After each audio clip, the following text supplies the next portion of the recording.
I've been pretty excited about interviewing this gentleman. First of all, he's so handsome, so good looking. And he is a Bergdorf Goodman man. Loving that, right?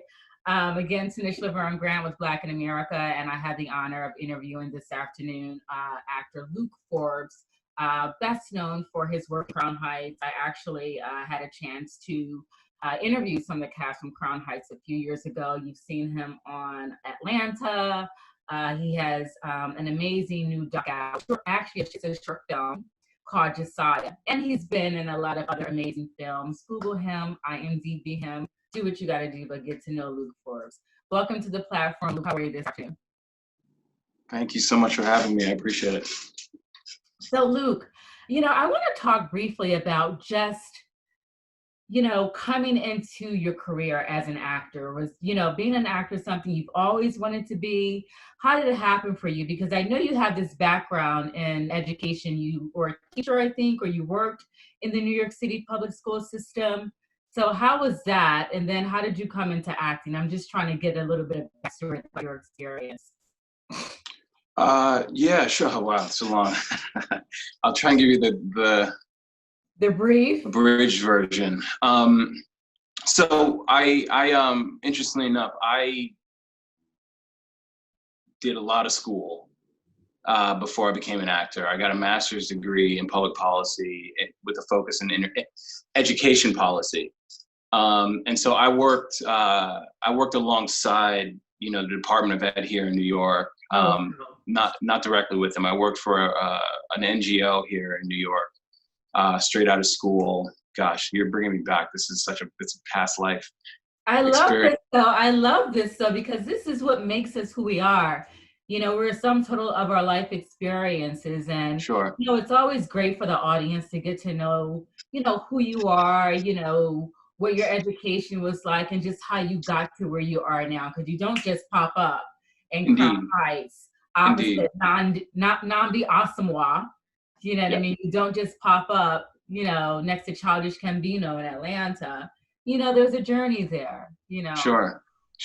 Yeah, I guess mine was a pretty circuitous one. I wasn't a theater geek growing up. I wasn't I was a jock, actually. I'm an athlete. I hear that vocabulary word, circuitous one. Yeah, I came to this roundabout. I came to this in a roundabout way. And in a weird way, it was sort of a negative.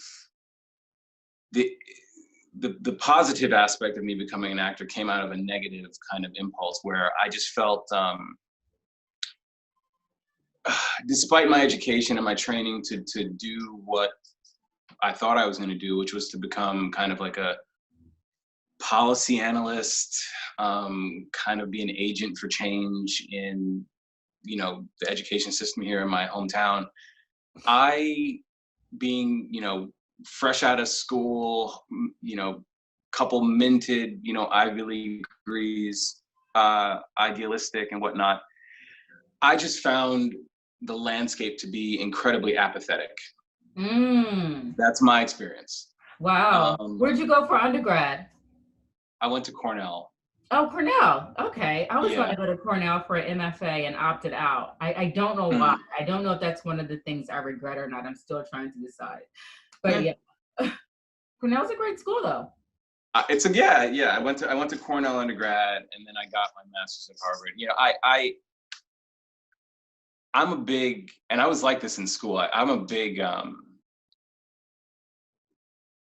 proponent of choice. I feel like and I think hindsight's 2020, and having gone to schools like that maybe is the reason why, but I'm a big advocate for,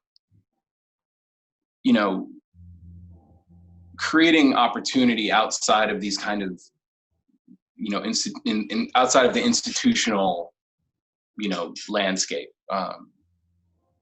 and also allowing people to kind of shift and change and become who they're going to be. And that was my experience, and I was fortunate in that I didn't really have, I had the kind of like immigrant child pressure. Okay. Where's your family to do from? certain things, but I also didn't have I would say, a kind of pressure to, follow in any sort of footsteps per se. My folks were supportive in that. They were just like, listen, you're a pretty responsible guy. We don't really know what the heck you're doing with yourself, but kind of go forth. And you spoke about, the immigrant situation. Where's your family from, Luke? So my dad is from England, but by way of the West Indies. Okay. My mom is Jamaican. Okay. So yeah, we're Afro-Caribbean. They were not planned. It's like education or nothing. Right? So you get bust. it. Yeah. Right. I think West Indian folks. I mean, really anyone who comes here. You're coming here for opportunity and advancement from whatever your previous circumstance might have been. And yeah, I think that kind of old world immigrant ethos was something I grew up in and around. And yeah, I thank God for my parents. I mean, that's amazing. That's amazing. And these are the nuts and bolts that help color who you are, and help really, affect the choices that you make. So you talk about, Cornell, Harvard, pivoting away from policy and into acting. When did that happen? I want to know when that shift happened. So where did you study? Where did you study? Because if you didn't study, fine arts or theater or acting at Cornell, which has an amazing MFA program, you didn't study at Harvard, when did you get the acting bud? And you seem like and appear like, and from what I've done in my own research, like a man who is very exacting, very strategic and methodical when he goes to do something. So in pursuing a career in acting, I'm sure you wanted, the best possible coaches and that, education could afford you, to be where you are today. So that's what I'm trying to get at. So you had this Harvard. Now you're an actor, you're on the big screen, you're acting opposite some of the biggest names in Hollywood, including Jennifer Lopez, so get me there, take me there. Well, as I mentioned, I had experiences that kind of forced my hand in a way. And I said to myself, I could do this for the next 20 years and have at the time my boss's job. Say again? I said, wow. I'm just saying, wow. Yeah. Yeah. And I literally wrote this down. I was like, I don't want to spend my youth doing this. I just said to myself, I don't want to spend my youth being this. I said to myself, let me go do the things that are kind of niggling at me. I've been writing throughout my college experience, poetry, all sorts of things. And also being a kid and growing up in New York, I have friends from all walks of life. I had theater friends. I had friends who were going out and making it. I went to high school with people that had success in the arts and what have you. It wasn't until, I was kind of my own person, a full-fledged adult, that I was like, oh, I can actually make a living potentially out of this. I never conceived of it that way growing up. And I just basically, again, I said, okay, I've done this. This is there. Cool. Talked to some friends of mine who were members of the Labyrinth Theater Company. Still are members of the Labyrinth Theater Company at the time. And I said to them, I was like, look, I got a lot of student debt, but I'm interested in going this route. And they were like, listen, you got to talk to Maggie Flanagan. Maggie Flanagan, she's the best. Oh yeah, Maggie Flanagan. She's huge back home in New York City. She is. And she's since retired, but I did her summer intensive. It was the hardest thing I had done up until that point, but she kind of pulled me aside at the end of the summer. And I guess now this is 2007. Oh, wow. And she said, look, she's like, you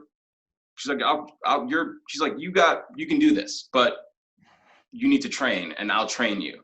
So it was just like, all right, after all this schooling, what's another 2 years? So I did her conservatory program and just dedicated myself to it, full-fledged. And, I'm a firm believer, if you have the opportunity to kind of just like stay alive, you'll eventually become, That's what you such a are. big remark, staying alive, Yeah. Black man, Yeah. living in these here United States of whatever it is, these here Americas. I want to circle back to that, but I Sure. really want to talk about, the first time you're in a major production, but more particularly the first time you're on a film set, and what that was like for you versus coming from the theater world, because they're two different spaces. It's two different muscles that you're executing there, between working in the film space and working in the television space. So I want to talk about what were those differences for you, your first time coming on to, a major film production versus, your stage experience. Sure. I've got to say, and this isn't in any way, shape, or form to sound pretentious or, that theater actors are it, but I was far more nervous when I booked, my biggest theater gig at the time was just about a year out of my program at Maggie's. And I had, kind of hedged my bets. I was like, okay, if I don't get signed at an agency right away, what can I do? Well, let's maybe try my hand at one of the kind of more institutional conservatories. And I was a finalist over at NYU and, callbacks at Juilliard and Yale as well. And while I was auditioning for these MFA programs, I was also auditioning for Shakespeare in the Park, and I booked it. Wow, Lou. And so the show that I had I booked was Merchant of Venice with Al Pacino. That summer was so formative for me, just in terms of I really learned how to be a professional actor. That, with him, Linda Eamon, Marianne Jean-Baptiste. I mean, Ruben Santiago Hudson. I was working with. Baptiste is amazing. Yeah, love her work. I love her. And Jesse L. Martin. So I literally. Another one. Yeah, as far as more schooling and whatever, that was my MFA program that summer. And then we were blessed to then be transferred to Broadway. So I made my Broadway debut with that same cast and that same show. And theater for me, to me, it doesn't get more challenging than that. And then also working with those caliber of individuals, I think after that, it was just like, I'm here. I belong here in this space. I would say that I don't know that I really adhere to any kind of differentiation between the mediums. I think the script, the circumstance, the story dictate how big or how small you play. I mean, I've been on stage whispering to people, and I've been on camera barking my head off. So, you know what I mean? I don't, and I have to say that, if things happen for a reason, I feel like my journey has been, as you mentioned, methodical. It's that I've really gotten a chance to not only have great opportunities, but also fail in a safe way. Fell forward. That's what we do, right? Each step of the way. So I would say I don't really get nervous or too hung up about being on set. I think I'm really, really focused all the time on just like, what's my role in this story? How can I do justice to this and carry it off? And also, how can I be the best acting partner with my castmates and also, my director and cinematographer. I love that. Well, talking about what your role is in the story in Josiah, here you are, you're an actor, playing an actor. Very meta. It's very meta. I was like, wow, I mean, it was one of the best 17 minutes of time that I ever invested in watching a production. I was just so blown away just by, your choices. Even the subtlety of some of your choices were just so very powerful. When the director, I forget the gentleman who plays the director, but when he's asking you, do you want to do it again? You do it again. And it's just, it's so deliberate. It's so astounding. How did you get attached to Josiah, which is really speaking to, racism in Hollywood and just the many nuances that actors, writers, people of color, Black people, brown people experience in this space? How did you get attached to that project, and what made you say yes to it? I'd like to believe, Kyle tells me as much. Kyle, the director of the film, Kyle Larson, he'd seen my work elsewhere. I think whether it's between Crown Heights or Atlanta or whatever else, and he reached out to me via my agents and all that. And we had a few conversations, and I think he was, I don't want to say impressed, but I think he, I think I have a nuanced take on things, whether it's because of my educational background or my experience and with whatever. But I literally was really pleased with just how collaborative he is, Kyle is. And in discussing the character and discussing how we're going to work, one, I didn't understand how they're going to pull it off. We were talking about from the jump how it's going to be one take and how technical it was going to be, and that right there, it was like it was perfection. As someone who watches an enormous amount of film, you know what I mean? It's part of the job, right? You have to watch the film. And so you click, go, and you're like, okay, what is this going to be? But I was just so remarkably and just so warmly surprised by it all. I was just like, okay, it's short, about Hollywood, and I had just watched Hollywood on Netflix, so I wasn't sure. I'm like, okay, what am I expecting? There's this expectation that you have as a journalist, you're like, okay, what is this going to be? And just, the waiting and, the coming in, and just like I said, the powerful subtleties of the anticipation. And then when your character is leaving and you're like, am I considered, or I can't even remember what the line was, like, did I depart? And your character was, you were almost like unfazed, but like, okay. And to me, that just really speaks to, it spoke to so many parts of who I am. Just like, okay, par for the course, another role, playing, a slave, or, somebody who's broken, or, marginalized, and, just, your whole, you just did it so well. I can't wait to start like really, promoting this. And that's what we do as journalists. We help the productions and the talent, sell the product, but I believe in it. You did it so well. I appreciate that. And I appreciate you for doing this.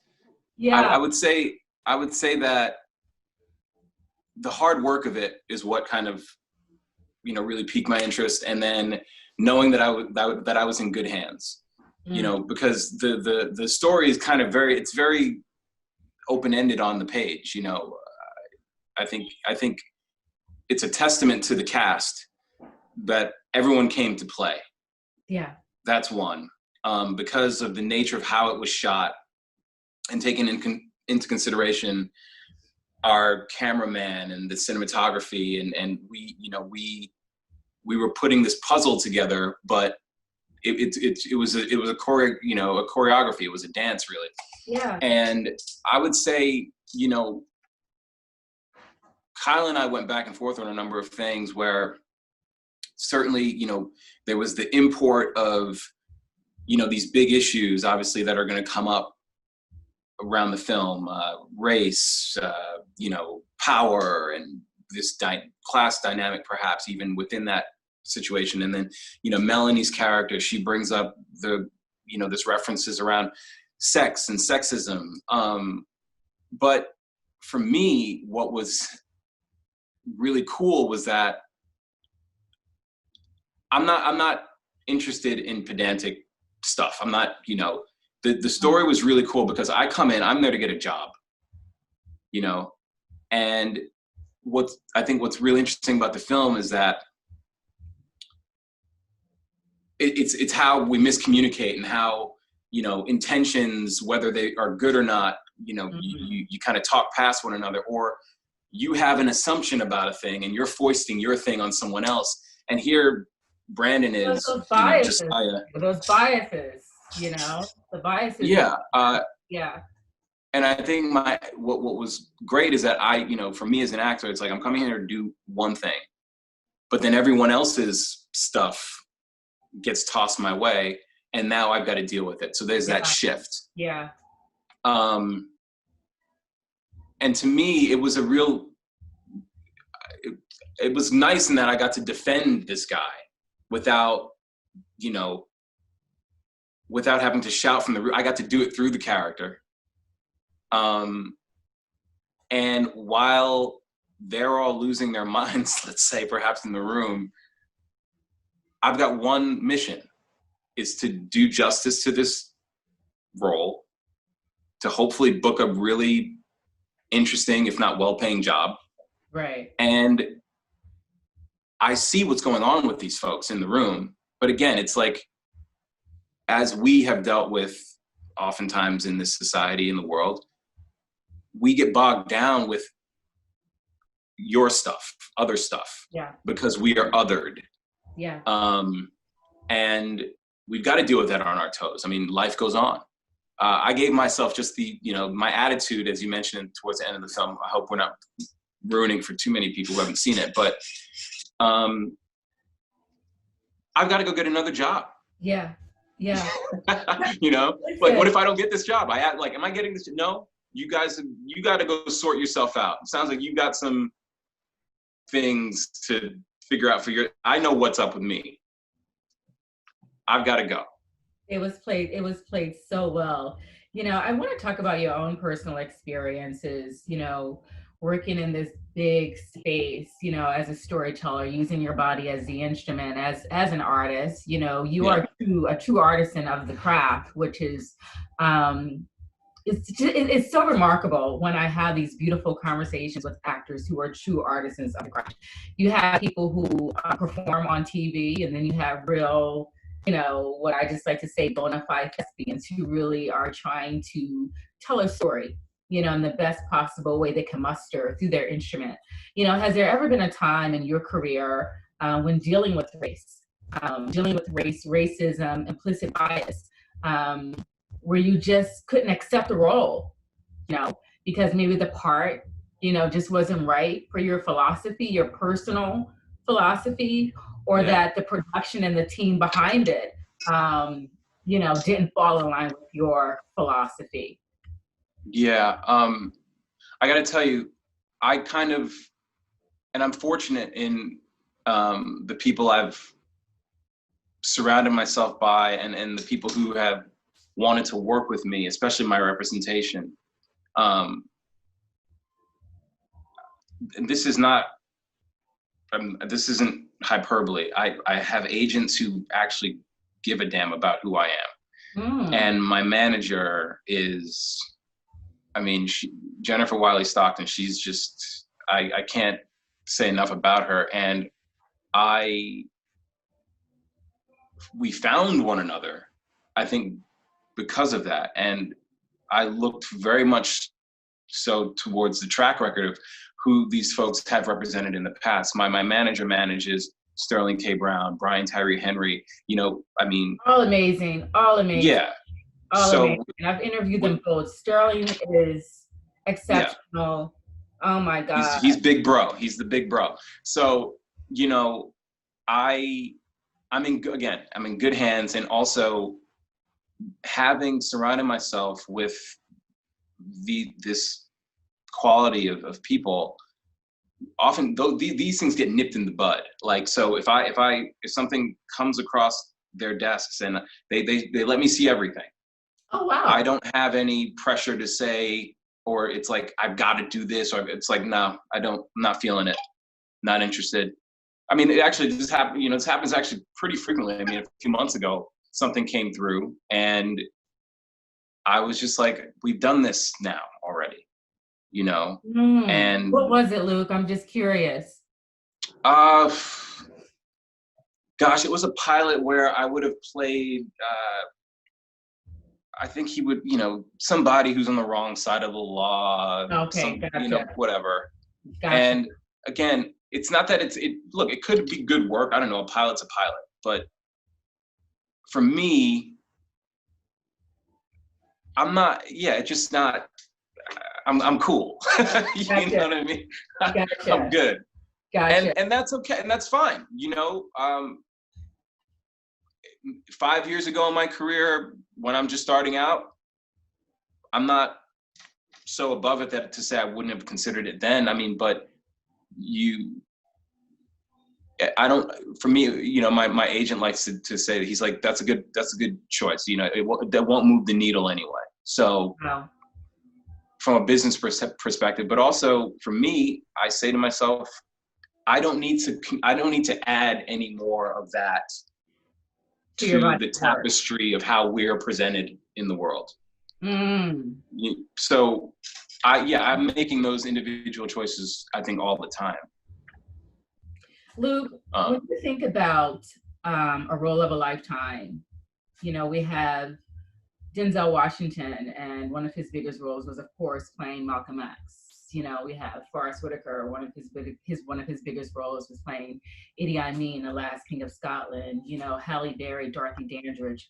When you think of a role of a lifetime, does that role have to be, a person who has had, such an impact, in society and culture, or could that role be, I don't know, a fireman, a Black fireman who was, saving lives during 911? What does that role of a lifetime look like for you? I'm just curious to know. I come from working class people, and I hope and pray, I pray about this. I hope that I get to do roles that honors the dignity of poor and working class folks.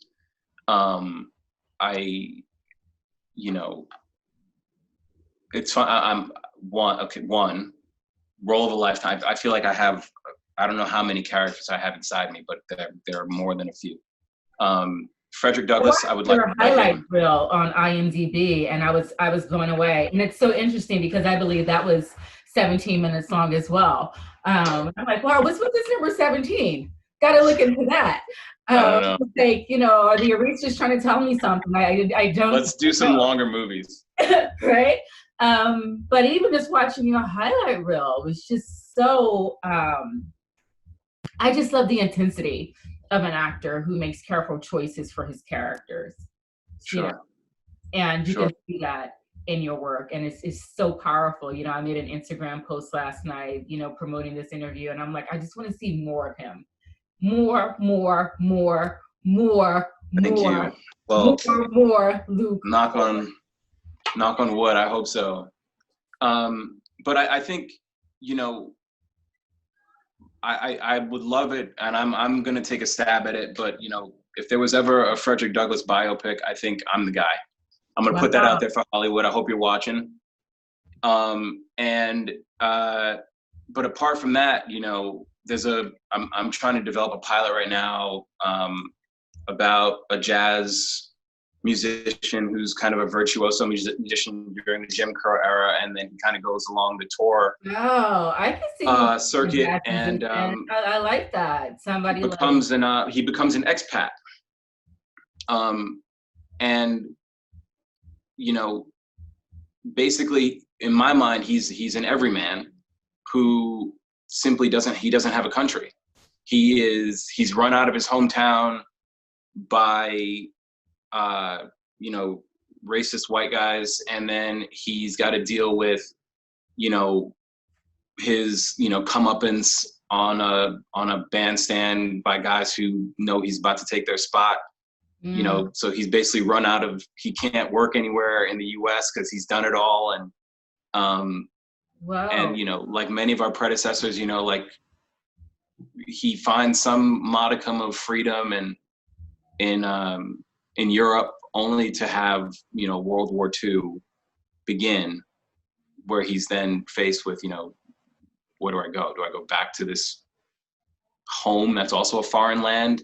So that's kind of how that would play out. But yeah, and then also I'm ready to do Hamlet, Mm. Yeah, I'm open and available to it all. I don't really have. I love it. Why Frederick Douglass, though, for one of your roles of a lifetime? He's a hero of mine. Okay. I think he's an ancestor. I count him as an ancestor. I think intellectually and spiritually, I count him as an ancestor. And then we always talk about superheroes and what I get so. Listen, don't tell me that Black folks don't have superheroes. Read the narratives of Frederick Douglass and tell me that this guy wasn't from outer space. You know what I mean? Listen, it's the DNA, so, the blood that comes to us. Yeah. When you think about, just being born into barren land and built pyramids and then sold into slavery. Yeah, we are who we are. We are a mighty people. I just, it's just so funny when you think about superheroes. I, thought about Cynthia Erivo, trained the great Harriet Tubman, just so well done. And so we need artists like yourself, who have the chops and have really the discipline, to lean into, some of our biggest heroes and icons, living and dead, and bring their stories to the forefront. Luke, this has been an amazing interview. I just have a few more questions that I want to ask. Please. So when you're sitting down, and you're coming off of set, trying to decompress out of some of the heavy characters that you portrayed, because you've had some pretty heavy stuff to deal with, and it's trying to like break that off. How do you do that? Do you know what I mean? Yeah. The deep sigh we got there, ladies and gentlemen, because that part of the process is real. Yeah. I think that's. You gotta be walking around like Denzel Washington, Trinity Day, talking about I'm putting cases on everybody. No. I'm pretty. I don't look. You'd have to talk to people around me, but I think I'm pretty good about letting things go, and I think that might be a testament to my training. I'm not one of these people who, method or what have. Look, it's all imagination. I think that if you're able to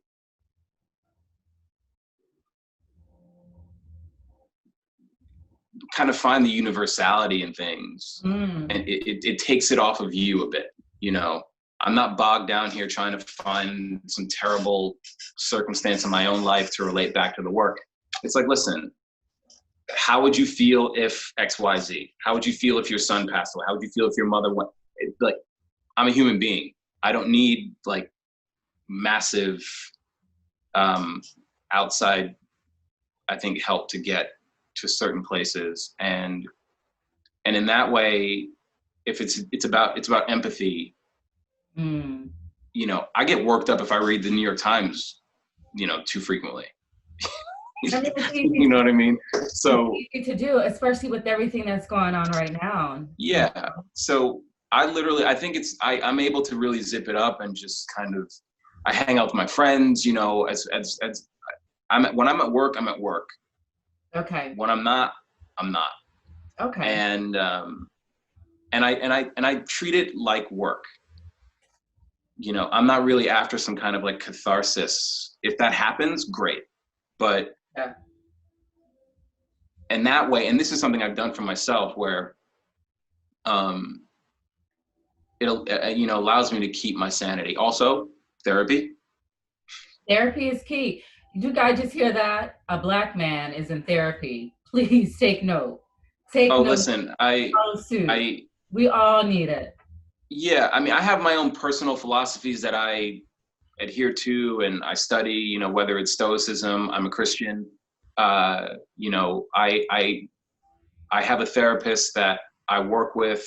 We don't have any set kind of whatever, but we have a working relationship where when things arise for me, I can call, I can phone even remotely. We mostly work remotely. But yeah, I've established for myself these self-care, mechanisms and a regimen for myself that allows me to be pretty normal.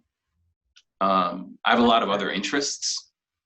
I like that. So I would recommend young actors, if you're out there, like, you got to have hobbies, Yeah. Yeah, that's big. So before we wrap up, I want to talk about, 5 movies, like your top 5 favorite movies of all time. Do you know what I mean? Like, what are they? Oh man, Yeah, we want to know, buddy. We want to know. that's so hard. Isn't it? Don't you hate this question? Don't you hate this question? I You can't. gotta think. Okay, well, for me, growing up, Do the Right Thing Yeah. was just huge because I'm a Brooklyn kid, and that that was on Where in repeat. Brooklyn did you grow up? I grew up in Prospect Heights, Crown Heights, Flatbush area. So yeah, actually, I live. Yeah. I used to live on Underhill between St. John and Sterling. I grew up on Eastern Parkway between Washington and Underhill. Wow. And for years and years and years, I was a regular at Brooklyn Museum first Saturdays. It was the view from my bedroom as a kid. Wow. What a time. Yeah. What a time in life. I love it. Yeah. Okay, so Do the Right Thing. Do the Right Thing, Dog Day Afternoon, big one. I tell you, when I walked into rehearsal for the first time with Al Pacino,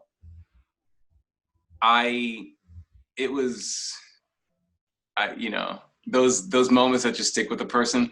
I love that defining moment there. Yeah.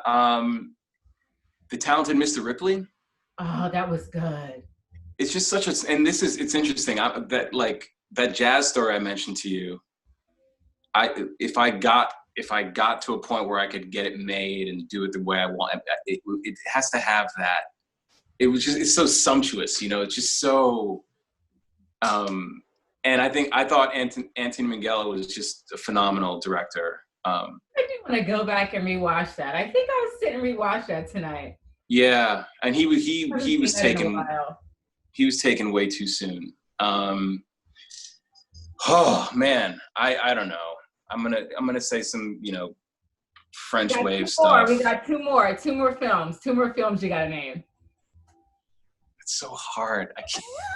I know. You gotta pull it out. You can do it, Luke Forbes. This is like what's your favorite book? I have like I know it is. I know, and I gotta ask it.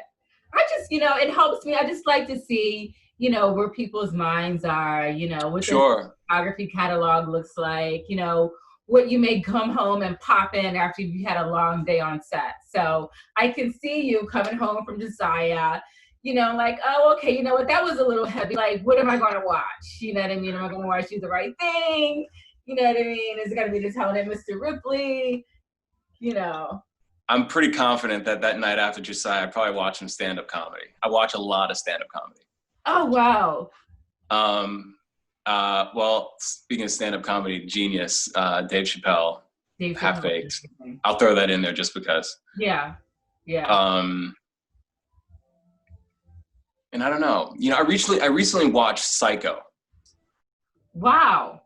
Again. Psycho. Yeah, and see, now you make me want to watch Birds. Birds is great. Strangers on a Train. I'm a big fan of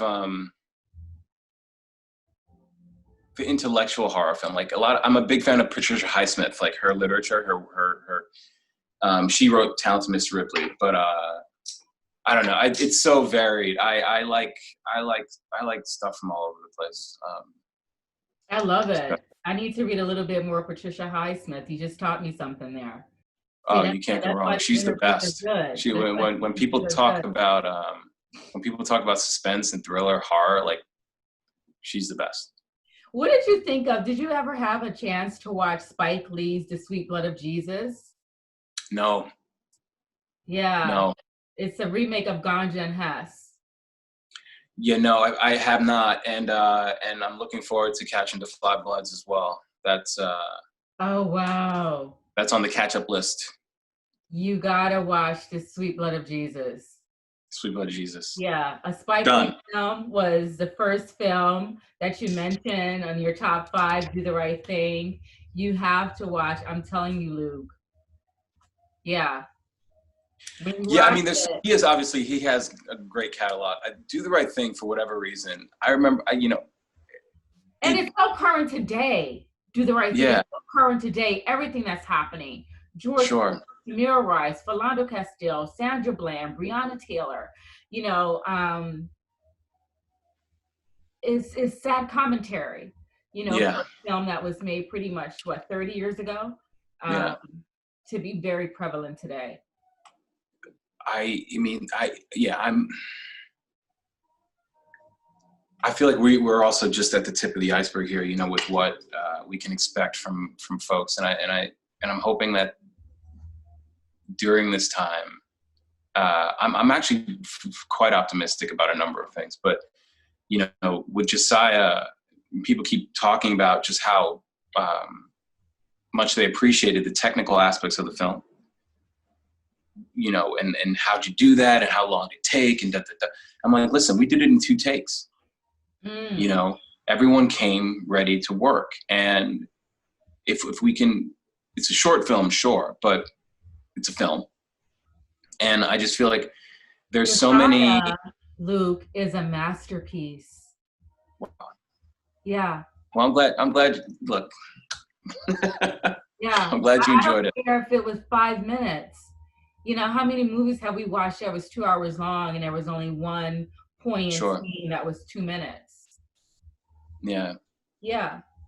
So And I hope that, as the industry continues to shift forward, that we, not only smaller films with smaller projects, but we can achieve so much with little. And I think that there's no group of people more poised to do that than people of color, women, so let's get it together, because look, there's way too many talented people, I think, obviously working, but also, ready to jump in from the sidelines and get to this, because we have to. we've got a lot to do.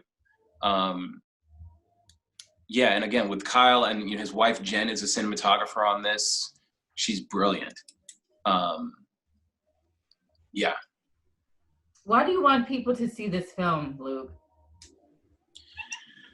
I hope that, one, I just feel like the experience can be so subjective.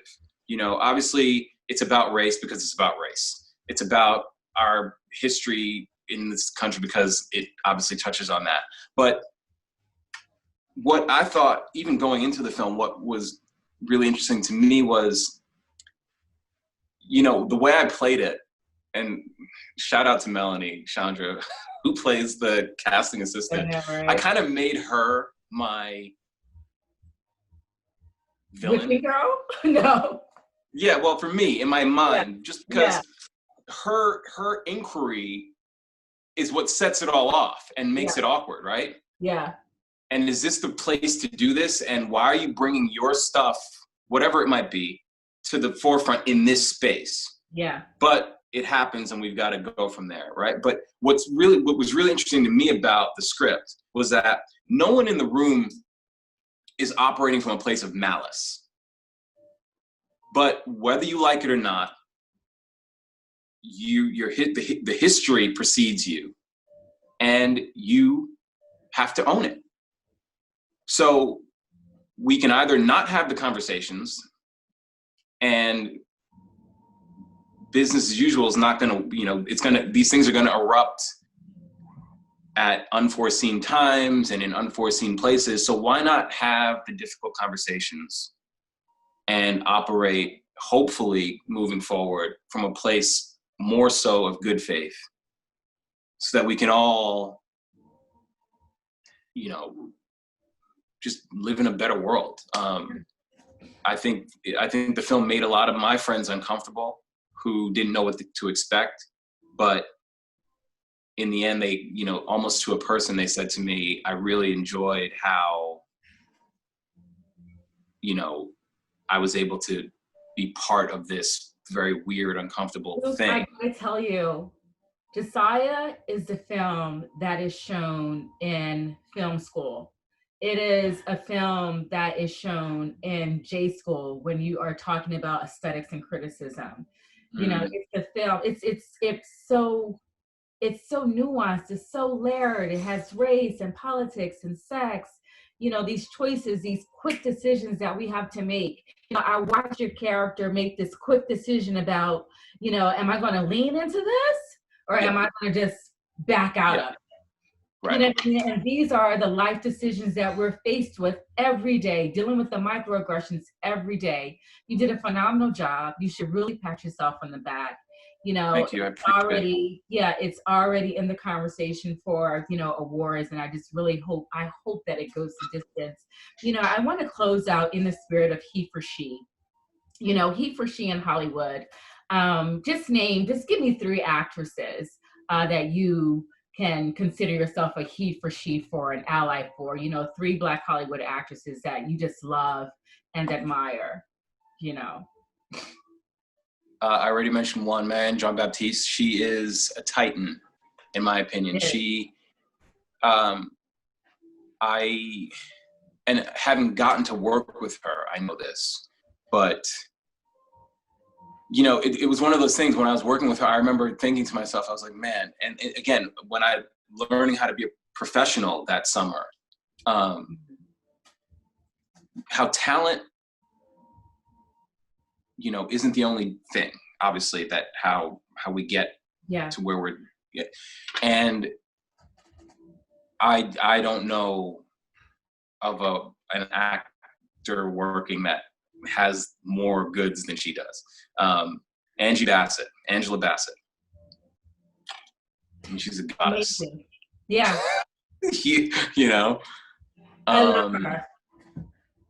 yeah. I mean, she's just, yeah. And again, another Black actress who, it's interesting when you, it's like you've got your Meryl Streep and your whatever, but these women I've even mentioned, why, like, how is Felicia Rashad not Ah, just on the Mount Rushmore of those our are two very profession? powerful names, two very powerful Black women that you You just know, named. Marion um, Jean, I love her. Angela Bassett, you know, when I had the opportunity to interview her a couple years ago, right after Black Panther, she just filled me up with just so much love. You know, I've interviewed Felicia Rashad like 2 or 3 times, and they're just so giving and just so nurturing, you the know. elegance, the grace. I think, yeah. I mean, Felicia, and she was everyone's mom, you know, and Yeah. I'm never gonna forget that and let that go. But she's just, I mean, yeah, the talent, the chops, and also just from, you know, from a male perspective, to, you know, things that I don't have to deal with, where uh, the choice of family, career, how they've balanced that, what they've given up to pursue one thing over the other, and at the same time always moving forward, still working. I mean, you know, Felicia Rashad doing some really amazing things in the American theater. I mean, she's directing, she's producing. She's doing everything. She does Yeah. everything. She does everything. Um, I mean, so yeah, if I can